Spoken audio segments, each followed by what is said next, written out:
Menos hipersensibilidad. Menos hipersensibilidad, ¿ok? ¿Qué? Entonces para el tercer parcial les voy a recargar. Es menos tercer parcial, es mucho menos. Mas metade, metade. ¿Qué? Hace metade, metade. No, ya quisiera, pero no es mucho. Mucho temario, mucho temario. Ya. Matéria por ano inteiro. Matéria por ano inteiro.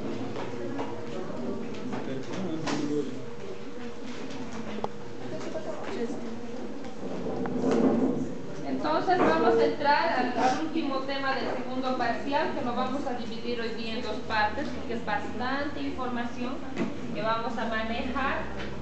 Ya este tema igual está en el libro, es el capítulo 8 creo, que está terminó con otro título, pero es lo mismo, estamos hablando de lo mismo.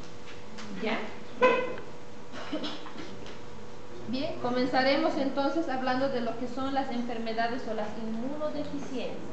Ya estamos ahora comenzando a hablar de terminología un poco más rebuscada y más clínica en cuanto a relación a lo que hemos visto toda la primera parte, que eran las cosas normales que había. Ahora vamos a empezar a ver las cosas anormales que empiezan a aparecer. Muchas veces dice en ciertas circunstancias que son muy variadas, el cuerpo inmune no va a responder de la forma que quisiera. Es decir, que la respuesta inmune que se va a dar es justamente tan bajita o tan ineficaz que nos va a llevar a tener cualquier tipo de enfermedad. Y de esa forma que yo voy a poder desarrollar infecciones, si mi respuesta inmune no mejora, o voy a empezar a tener tumores o leucemias, que todo eso sucede cuando mi cuerpo humano no empieza a hacer una protección adecuada, ¿no? Hemos dicho que muchas de nuestras células evitan que tengamos cáncer, evitan que nos enfermemos, pero resulta que ahora estamos hablando de algo patológico. Mi cuerpo no tiene la capacidad de responder adecuadamente a esta infección. Entonces ahí diremos que el sistema inmunológico no funciona eficientemente y se ha producido una inmunodeficiencia. ¿Ya?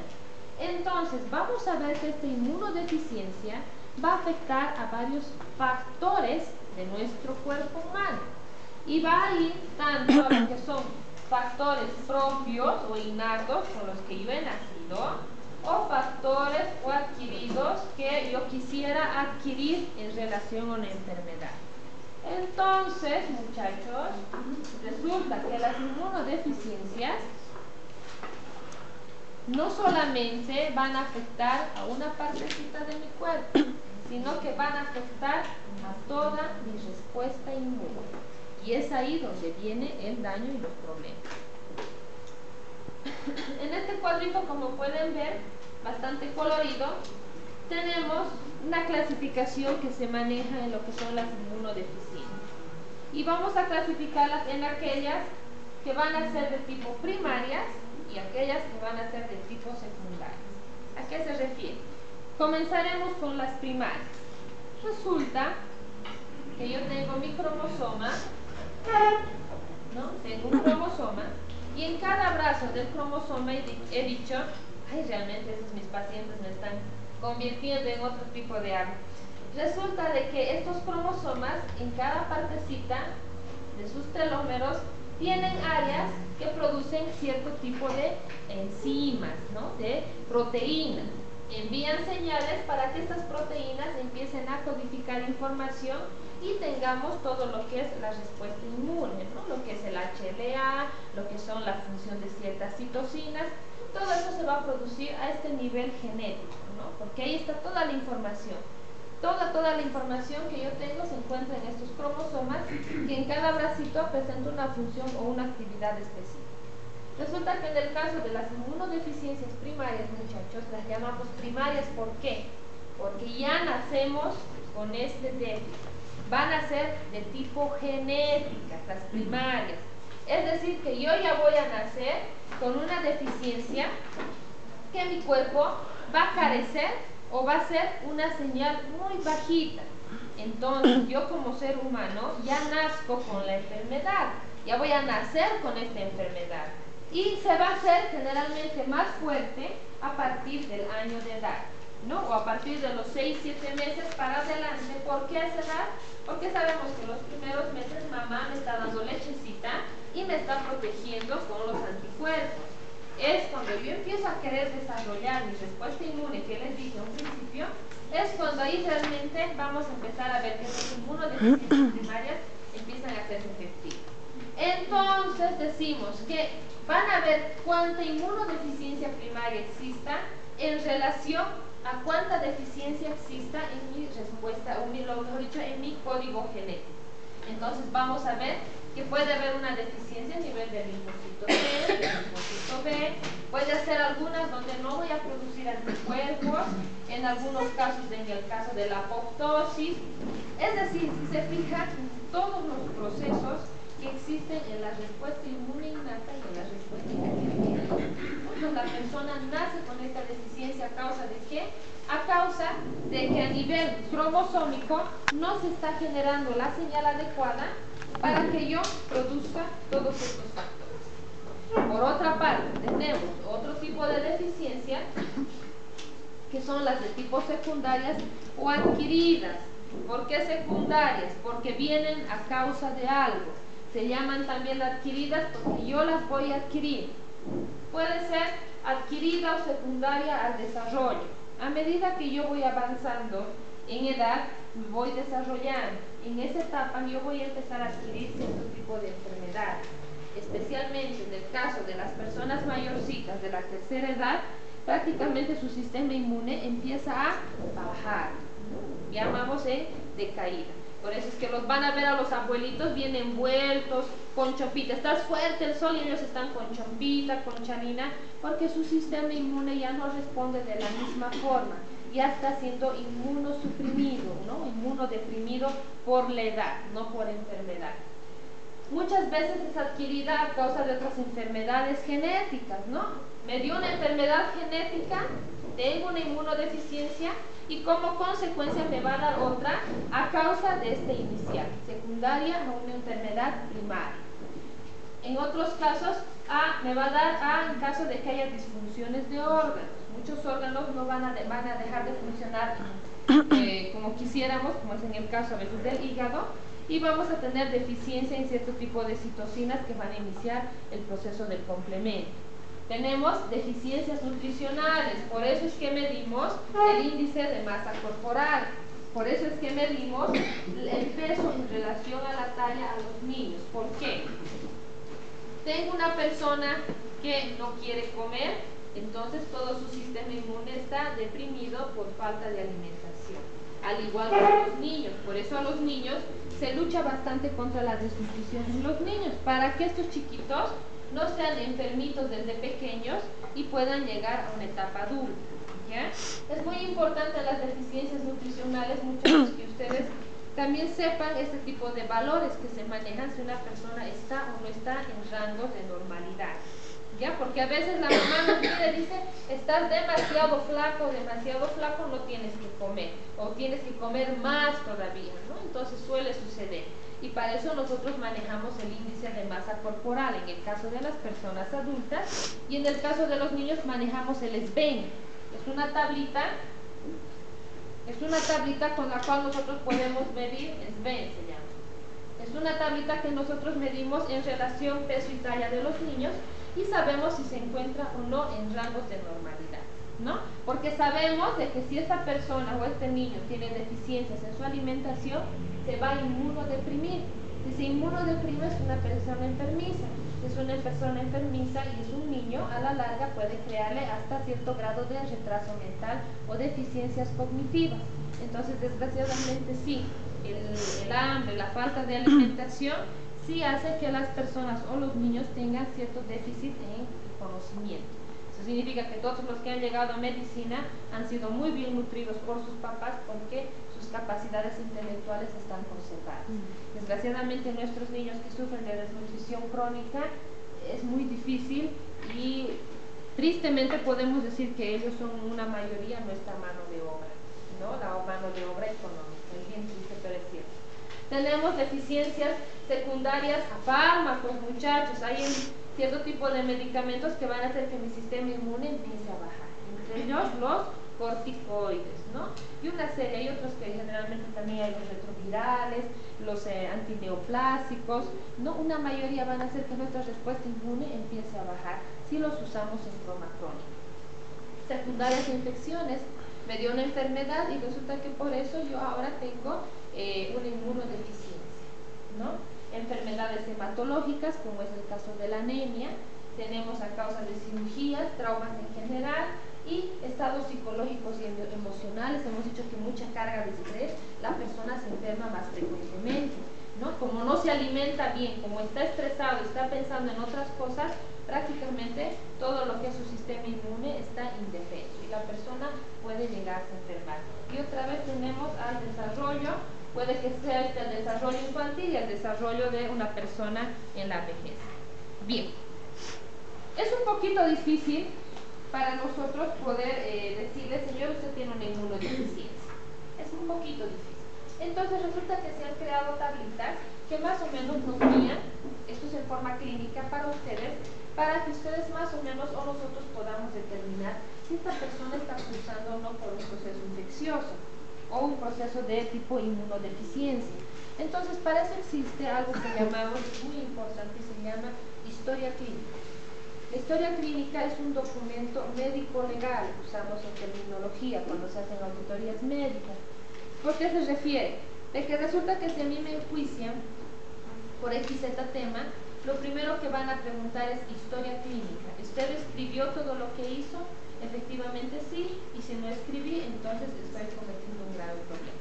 Entonces resulta que la historia clínica, muchachos, dependiendo de la institución que ustedes trabajen o la privada que tengan, tiene un código, tiene un número, y esa historia clínica sirve para que cuando vuelva su paciente, ustedes revisen y digan, ah, sí, usted ya había venido antes.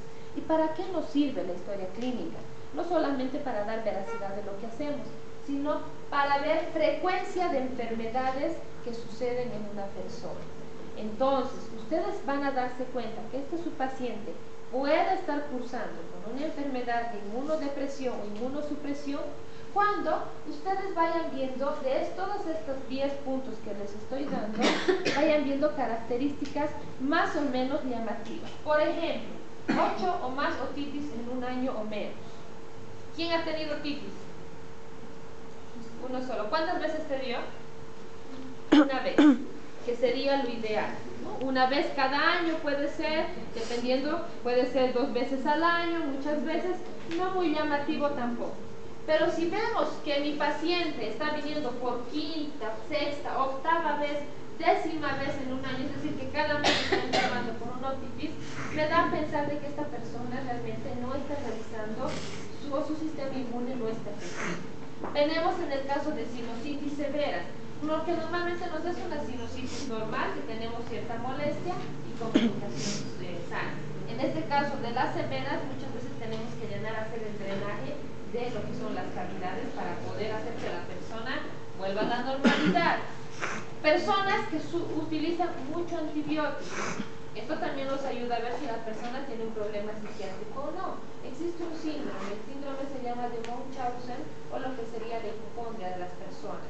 Es un síndrome de la persona que empieza a creer que está enferma y se empieza a automedicar. Entonces, si vemos que la persona empieza a tener ese tipo de problema de enfermedad, tenemos que pensar no solo que está mal de la cabecita, sino que también puede que esté cursando con una enfermedad de ese tipo. 2 o más neumonías en un año, ¿no? Si es que va a tener más de 2 neumonías, 3, 4 neumonías, imposible, casi nunca sucede. Problemas para ganar peso o retraso en el crecimiento. No nos confundiremos con los niños que son pequeñitos porque mamá y papá son pequeñitos, ¿no? A veces vienen y le dicen, doctora, mi hijo no crece más. ¿Cuánto mide su hijo? Mide 1,50. ¿Usted cuánto mide? 1,50. El papá 1,48. Tampoco podemos esperar que el niño nos salga de 2 metros de un estándar de los papás, ¿no? Generalmente ese es otro dato bien interesante. ¿Quieren saber cuánto va a medir sus hijos? Mídanse ustedes y el de su esposa, de su esposo, sumen los dos y dividan entre 2, esa es la talla estándar que van a tener sus hijos normalmente, ¿no? Entonces, para que les dé una idea de cuánto más o menos. Así que, si me vienen puros chiquititos y quieren tener 2 metros, imposible, ¿no? Entonces, esto para eso sirve lo que es el retraso del crecimiento. Es decir, la señora, su hijo es pequeñito, no hay donde más, no insistas, solamente nutra arriba, ser sanito. Abscesos recurrentes o dérmicos o profundos. Hay personas que empiezan a presentar una cierta serie de lesiones en su cuerpo constantemente, ¿no? Eso hay que verificar que no sean parasitosis, que no sean micosis y justamente a causa de este problema que sea frecuente. Las aftitas bucales o dérmicas persistentes en mayores de 1 año. Es normal que después de que nos enfermemos nos hagan el famoso herpes labial o a nivel de las gingivas vemos pequeñas lesioncitas blanquecinas. Eso es normal, que va a durar 1 a 2 semanas, ¿no? Normal. Pero si vemos que este niño prácticamente todo el tiempo tiene lesiones en el paladar, en la boca, no puede tragar a causa de las aftitas, tenemos que ver que él puede estar cursando por un proceso de inmunodepresión. Entonces, como se dan cuenta, lo que más nos llama la atención en estos casos de inmunodepresión para que nosotros podamos ver es la frecuencia y la cronicidad. Entonces, para eso nos sirve verificar siempre en cada paciente, decir, ah caramba, pero si usted hace 2 semanas le di su medicamento, porque la mente es frágil, yo les digo, se olvidan a veces de los pacientes. Entonces van a decir, pero si yo acabo de darle medicación, y si realmente esta persona tiene la patología, son generalmente personas que empiezan a estar enfermas constantemente. Y algo muy importante, no se olviden de la historia familiar. En su familia, ¿alguien alguna vez ha tenido algo parecido? No, mi mamá no tuvo nada, mi papá tampoco. No solo se queden ahí, los hermanos, los tíos, algún pariente, siempre existe algún dato ya de que alguien ha muerto con algo parecido. ¿Ya? Entonces vamos a tener que las deficiencias primarias o las deficiencias genéticas van a afectar tanto a los mecanismos innatos como a los mecanismos adquiridos. Entre los más conocidos tenemos a nivel de las células fagocíticas y a nivel de los defectos en el complemento, ¿no? En todo lo que es el sistema del complemento. En el caso de los adquiridos solamente tenemos 2 células y adivinen qué, las van a atacar a las 2. Podrá ser una deficiencia de linfocitos B o una deficiencia de linfocitos T. O en ambos casos combinada, linfocitos T y linfocitos B. ¿Cuál es la deficiencia más peligrosa que hemos encontrado? Es la deficiencia por linfocitos T. Esta es la más agresiva y la que generalmente, como vamos a ver muy pronto en HIV, es la que nos va a causar serios dolores de cabeza y mucha enfermedad para el paciente. Tenemos algunos datos más para que ustedes vean en lo que son las deficiencias primarias y vamos a hablar de que generalmente son de carácter recesivo, van a estar casi siempre relacionadas al cromosoma X, es decir que entonces esto nos va a llevar a que seamos portadores en algunos casos y en otros casos podamos nosotros hacer evidente la enfermedad, porque sabemos que el cromosoma X podemos tener de papá y podemos tener de mamá. Y entonces en algunos casos la mamá podrá contagiar al hijo y el papá contagiar a la hija. O la mamá podrá dar el contagio a la hija y ser portadora o viceversa, ¿no? Entonces es muy importante también saber que hay personas que presentan la enfermedad pero que la van a hacer evidente en futuras generaciones por este tipo de carácter. Por eso es bueno preguntar, ¿no? Muchas veces sí se puede realizar el diagnóstico prenatal. Han visto en algunas películas que dicen, algunas películas futuristas decían de que nos iban a dar niños totalmente sanos, ¿no? En este caso, muchachos, lo que se hace se llama la amniocentesis. Esta es una señora embarazada, van a disculpar, aquí está el productito. Entonces, este productito, muchachos, ¿cómo puedo hacer este diagnóstico para poder ver si este niño va a tener o no enfermedad? Lo que tengo que hacer es, en primer lugar, que lleguemos a cierta etapa del embarazo, porque necesito bastante líquido amniótico. Segundo, voy a agarrar una jeringa, esto lo hace el especialista, por favor. Voy a agarrar una jeringa y voy a inyectarle o voy a insertar a nivel de la barriguita. Esto siempre con un ecozón, con un, ¿cómo se llama? Con el aparatito para poder verificar, ¿no? Con un ecógrafo vamos a verificar que no le pinche al bebé. Entonces, insertamos hasta cierta parte y sacamos líquido amniótico. de ese niño, sacamos un poquito, no del niño en sí, sino del lugar donde se encuentra el niño. Eso yo voy a hacer un careo, un mapa genético, cromosómico, y voy a ver si existen deficiencias. Si existen deficiencias, le diré, sí señora, su niño va a nacer con una deficiencia o no va a nacer con la deficiencia. El problema aquí es ético. ¿Qué tan ético sería que yo le diga a una mamá de 5 meses de edad de su bebé, decirle tiene que abortar porque su niño viene con problemas genéticos? Sabemos que 5 meses, generalmente los abortos se pueden incluso practicar hasta antes de los 3 meses, cosa que tampoco sigue siendo ideal. Pero ¿qué tan ético sería decirle a una mamá, su niño tiene una enfermedad y va a tener que abortarlo si usted desea? Muchas mamás, aunque no crean, han abortado incluso ya niños formaditos justamente por esta causa. Y cuando se ha vuelto a hacer el estudio genético, resulta que era un error, el niño estaba sano. Entonces, por esa razón, no crean, son problemas legales bien fuertes, porque no escuchan mucha de esta información. Desgraciadamente mucha de esta información se maneja de una forma bien encriptada, porque lo que se quiere generalmente en medicina es promover estos exámenes para ganar más dinero. Entonces, por esa razón los laboratorios prefieren tapar la información. Cuando ya sean médicos, a ustedes les va a llegar la información de primera línea y van a poder enterarse de todo lo que yo les cuento y nada.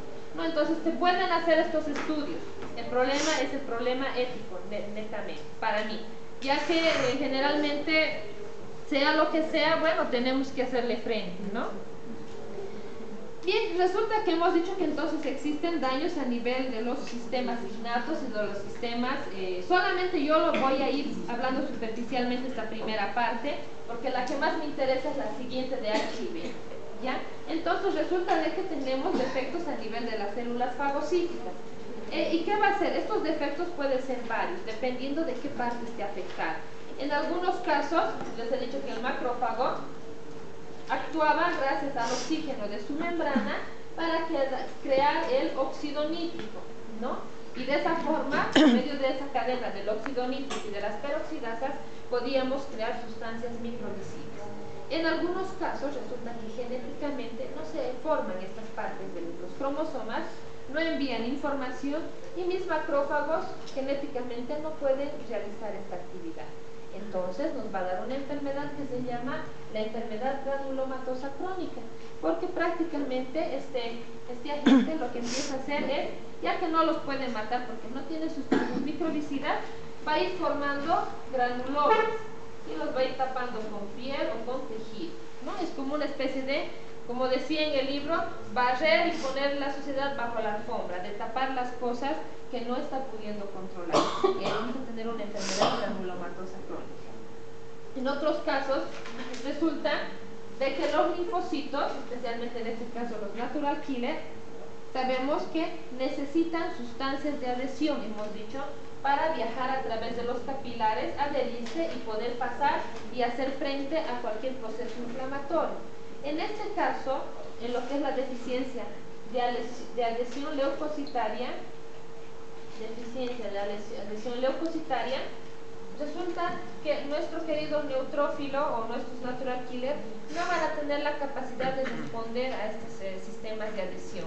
Entonces, por más que se envíe la señal, estos linfocitos nunca van a ir. Y por ende, el proceso infeccioso va a hacerse más fuerte, ¿no? Vamos a tener personas que están enfermas constantemente.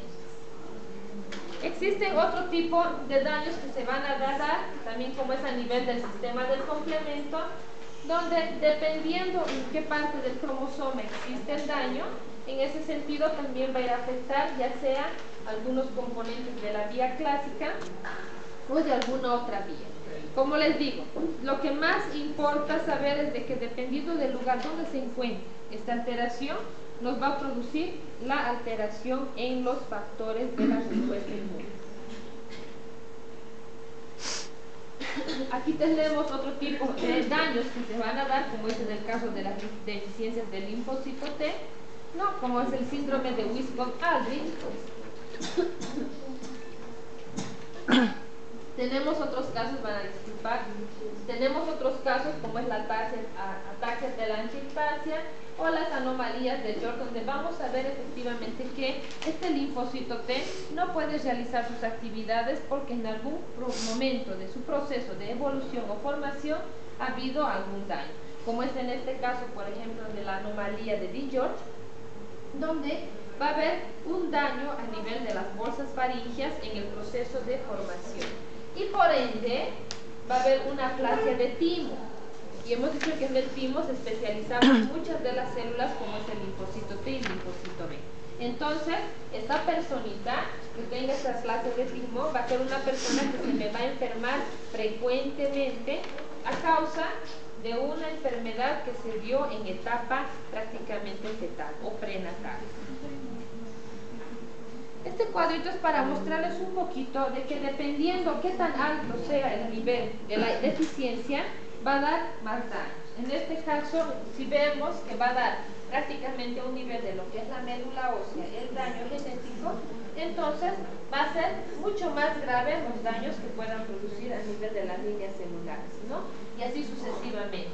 Si es entonces solamente en un sector específico o cierto tipo de factores, significa que el daño ha sido prácticamente en etapas más posteriores, ¿no? Mientras más joven, mientras más primaria sea el daño, mejor dicho, la deficiencia o la mutación, más fuerte va a ser el daño. Tenemos aquí lo que son las deficiencias del tipo, lo que llamamos las deficiencias de la inmunidad adquirida. Tenemos la deficiencia del linfocito B, o también llamada hipogamaglobulinemia de Bruto. Porque Bruto se dio cuenta que teníamos aquí al linfocito B con su BCR, ¿ya? Y resulta que en una parte de mi cromosoma yo sintetizo una sustancia que se llama la tirosincinasa. La tirosincinasa. Esta tirosincinasa, ese secreto que se crea gracias a esta área del cromosoma, viaja a través de lo que es la sangre, llegaba al receptor BCR, ingresaba dentro de la célula y ayudaba a que ésta madure y empiece a producir anticuerpos.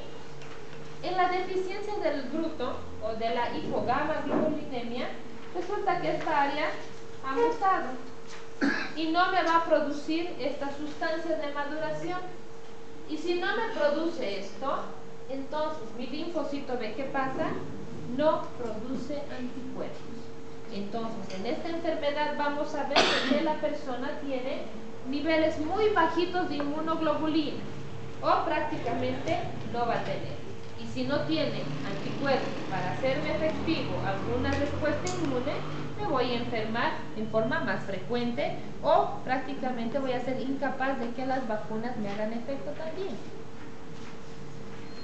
En otros casos vamos a ver efectivamente inmunodeficiencias que van a estar combinadas, que son más severas porque tenemos linfocitos T y linfocitos B que están metidos dentro de todo esto, ¿no? Y más que todo, igual como dice ahí, va a haber deficiencia o ligada al cromosoma X, ¿no? Y van a dar cierto tipo de enfermedades.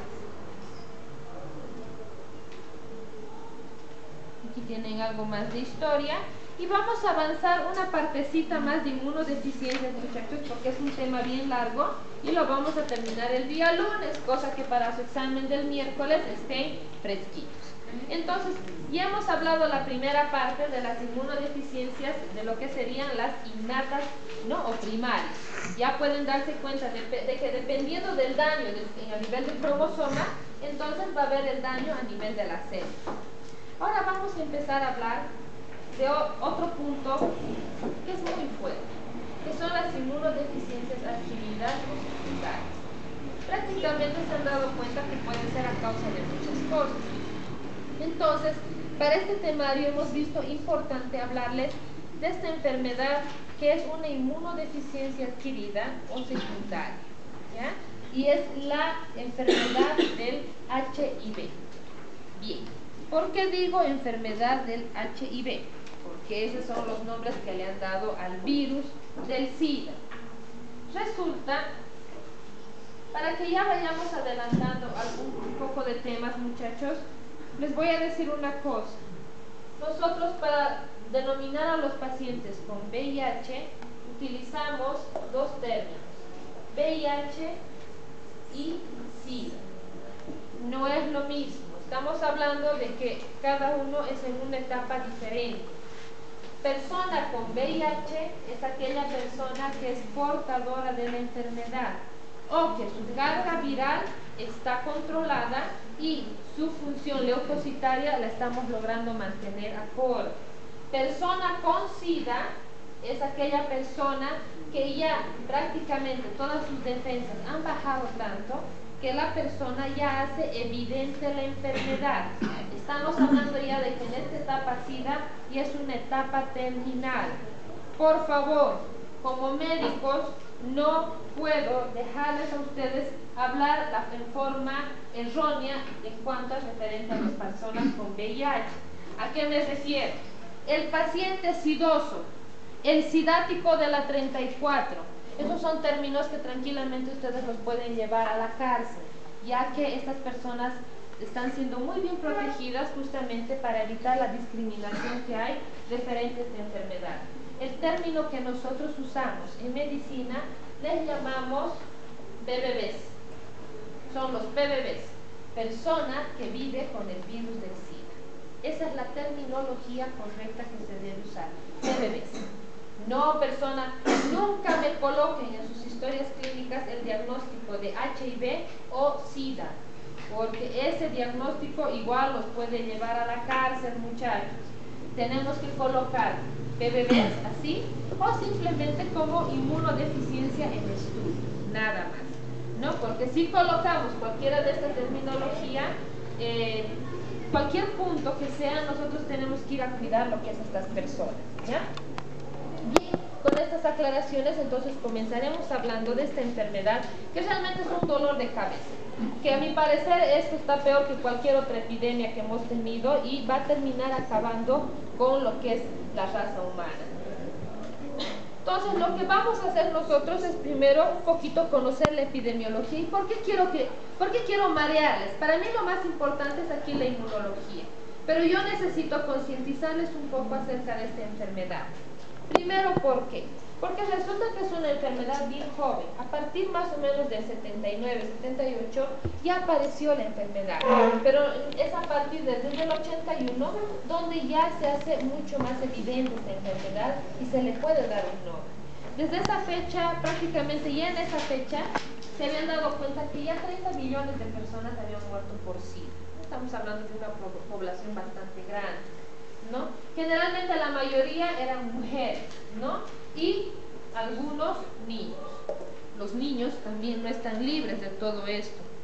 Entonces resulta de que nosotros ya prácticamente a finales del 2006 ya se vio que ya casi 40 millones de personas se encontraban entre la fase asintomática y sintomática. Entonces, si se ponen a pensar y hacemos un poquito de retrospectiva, vemos que esta enfermedad, en vez de poder aplacarla, más bien está avanzando. Y cada vez avanza más y avanza más. ¿Y por qué tenemos que comentarles eso? Porque cuando ustedes vean a sus pacientes, doctorcitos, tienen que tener los cuidados necesarios para no contaminar, para no transmitirse esta enfermedad por otras vías que justamente sabemos que son las de los pinchacitos. El porcentaje es muy bajo, pero tienen que tener cuidado. ¿Ya?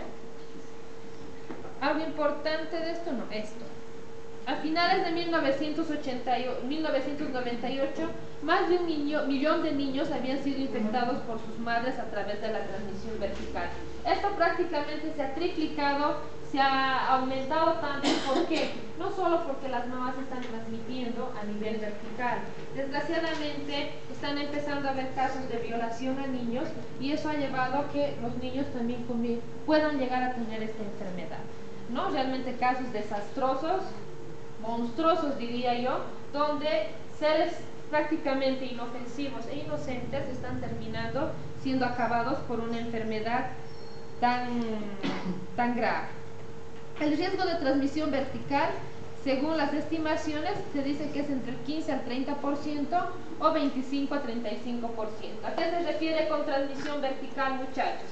Tenemos aquí la mamá, van a disculpar, con su barriguita, La mamá transmite en forma vertical al niño, puede llegar a transmitir la enfermedad, por eso se llama vertical, de mamá hacia el producto. Entonces, cuando yo diga transmisión vertical, estoy hablando de la transmisión que hace la mamá a su producto en la barriguita. Ya, esto un poquito para que conozcamos la historia aquí en Bolivia. Yo quiero que ustedes vean, y dice aquí que prácticamente el primer caso de SIDA ha sido diagnosticado en el año 1984. No hace mucho a mi parecer, y esto ha sido en la ciudad de Santa Cruz, ¿no? Debido a sus hábitos. Prácticamente hasta fines del 2011 teníamos reportados 5.830 personas con VIH en Bolivia, 2011. 2012 esta cifra de 5.800 prácticamente ha subido casi hasta unas, ahorita ya debe estar con unas 35.000 personas más o menos. Se dan cuenta que en menos de 2 años o de un año, esto prácticamente ha aumentado exponencialmente.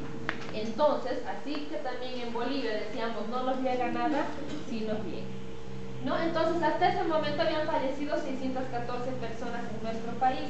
Estos datos incluso son falsos, porque hay mucha gente que desconoce que tiene VIH, hay mucha gente que oculta que tiene VIH, entonces no hablan la verdad. Entonces son datos falsos, son incluso muy bajitas las cantidades de acuerdo a lo que realmente debe existir, ¿no?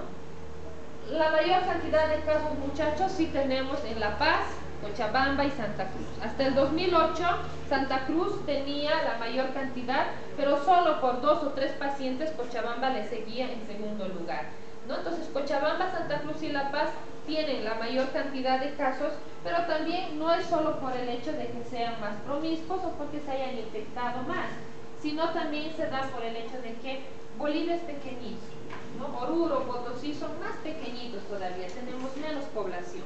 Entonces resulta de que muchas de estas personas no quieren recibir tratamiento en su ciudad natal por vergüenza, porque resulta que está la tía de la tía de la tía trabajando en esa área, o tengo la prima trabajando en el otro área, y si yo voy a recoger mi medicamento me van a ver y van a avisar a toda mi familia. Y el decirle a una persona que tiene VIH es peor que matarlo con armas. Y entonces la persona de vergüenza que hace, migra a estas zonas más grandes donde nadie les conozca para recibir tratamiento. Entonces por eso se preguntan muchas cosas a los pacientes. Esto es lo que más nos asusta todavía. 43% de los casos se han registrado en mujeres en edad fértil, entre los 15 años y 34 años de edad.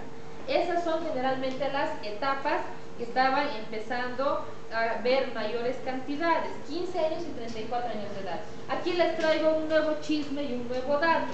Están empezando a haber casos de VIH en personas mayores de 60 años, porque gracias al Viagra ha aumentado la actividad sexual de las personas mayorcitas y generalmente contratan a mujeres más jóvenes u hombres más jóvenes, y de esa forma han aumentado los casos en las personas de la tercera edad. Y que no se asusten si ven un día una persona de tercera edad que recién se contagió de VIH. Entonces, gracias, se dan cuenta que este tipo de cosas pueden modificar. A veces creíamos 15, 34 años, hasta 40 años, pero ahora estamos viendo en personas de la tercera edad, ¿no? El 12%, muchachos, de todos estos grupos solamente son varones homosexuales. Entonces ustedes me dirán, pero doctora, yo no le creo, porque más bien son los homosexuales son los que tienen mayor actividad, son más promiscuos. ¿Por qué entonces en ese caso las mujeres son más? ¿Saben por qué? Por el machismo en Latinoamérica. Y aquí les vuelvo a contar otra forma de cómo se contamina, y eso les comento para que ustedes tengan cuidado cuando vean a sus pacientes. Doctora, mi paciente es casada, ella no tiene VIH. Porque aquí dice que ella es casada y tiene 10 años de matrimonio, entonces yo no uso guantes, no uso protección porque ella no tiene VIH, es casada. Mentira. Resulta que los mayores casos que VIH tenemos aquí en Bolivia son de mujeres casadas, pero no porque ellas hayan sido infieles, sino porque el marido ha sido infiel y han contaminado. Desgraciadamente en Latinoamérica la mujer casada pierde sus derechos delante al marido y tiene ciertos derechos que debe cumplir. En el caso de las prostitutas que van a darse cuenta, no es tanta la cantidad, una prostituta puede pedir protección si quiere tener los servicios, ¿no? Entonces exige que el hombre use protección. En el caso de las mujeres casadas, no pueden exigir protección al marido, porque primero el marido la va a pegar primero y luego igual va a terminar teniendo relaciones con ella. Entonces, por esa razón que nuestra mayor cantidad de mujeres con VIH aquí en Bolivia son en mujeres casadas y en muchas partes de los países también, justamente por esta razón, ¿no? El primer caso ha sido diagnosticado en 1979, efectivamente fue más o menos en el 83 y 84 que han detectado que esta enfermedad se iba a llamar síndrome de inmunodeficiencia adquirida. Muchachos, el VIH es un retrovirus, por eso los medicamentos que le damos se llaman antirretrovirales, porque están relacionados a este nombre, antirretrovirus o antirretrovirales. Es un retrovirus. La próxima clase les voy a comentar por qué. Que va a estar, como dice aquí, va a usar una enzima que se llama la transcriptasa reversa o inversa, cualquiera de los dos, que le va a dar capacidad de agarrar su DNA, o mejor dicho, su RNA, porque esta celulita, este virus del SIDA, es así, y tiene un código genético. Su código genético, muchachos, cuando está como virus, es de tipo RNA. Cuidado cuando les pregunten en el examen se vayan a confundir. Pero gracias a esta enzima va a hacer que su RNA se cambie a DNA. En la próxima clase les voy a explicar mucho mejor cómo es esto. Entonces pertenecen a la familia Retroviridae y su familia son los lentivirus. Con eso ya hemos dicho todo, que este es un virus que va a ir en forma lenta y crónica causando enfermedad.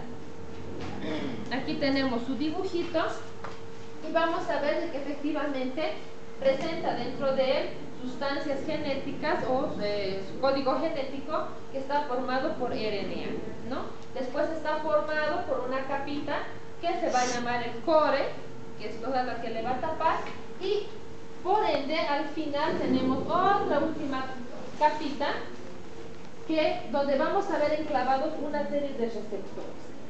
Entre los más importantes que yo quiero que ustedes aprendan son el receptor GP120 y el GP41. Solo hasta ahí nomás vamos a ir con ustedes, ¿ya? Solo hasta ahí por un momento, para que no se confundan. Entonces este virus decimos que está formado por RNA y presenta ese tipo de características, y también va a secretar una enzima que es la transcriptasa inversa o reversa, cualquiera de esos dos. Aquí, como pueden ver, está cubierta por una membrana derivada de la célula huésped. Enclavadas en la membrana se encuentran glucoproteínas que son la GP41 y GP120, y dentro de ella contiene además el RNA viral y la enzima transcriptasa inversa. Está para que despierten un ratito y muevan un poco su cerebro. Tenemos entonces que efectivamente entre las características del VIH tiene un periodo de incubación prolongado, es decir, que va a durar años, muchos años. Tiene una cierta afinidad por células de la sangre y del sistema nervioso.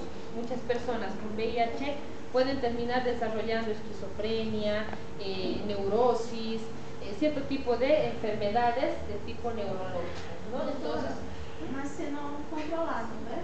Se não tiene controle.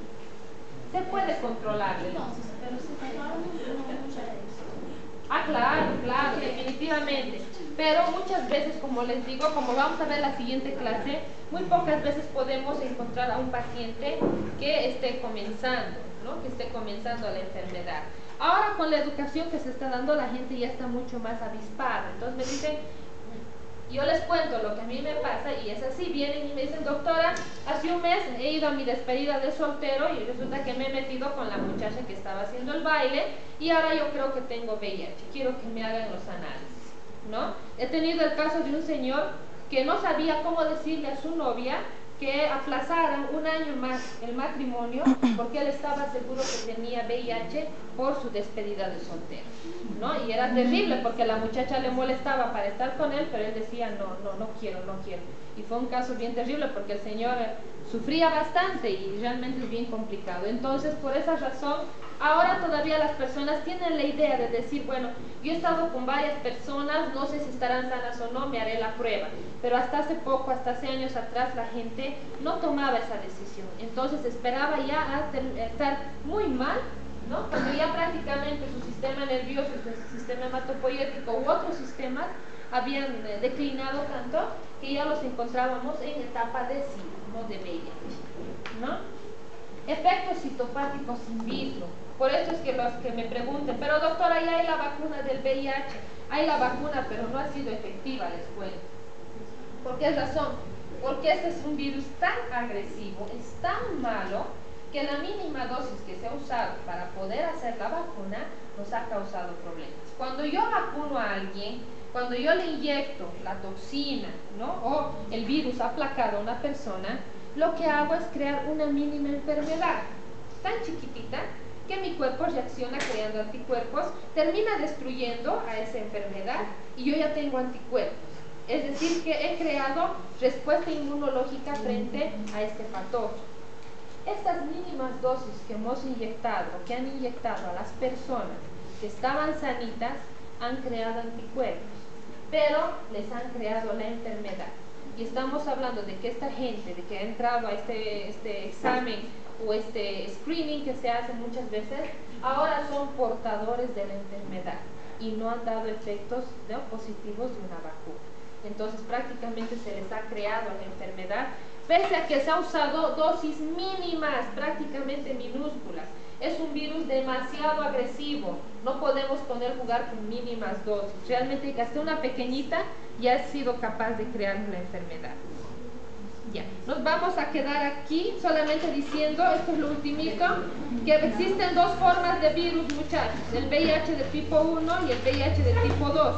El que más pasa aquí en Latinoamérica es el VIH1, pero como las distancias son cortas, estamos empezando a ver que existen mutaciones entre estos dos. Y vamos a ver muchas más clases todavía. Y la siguiente clase vamos a terminar todo este tema.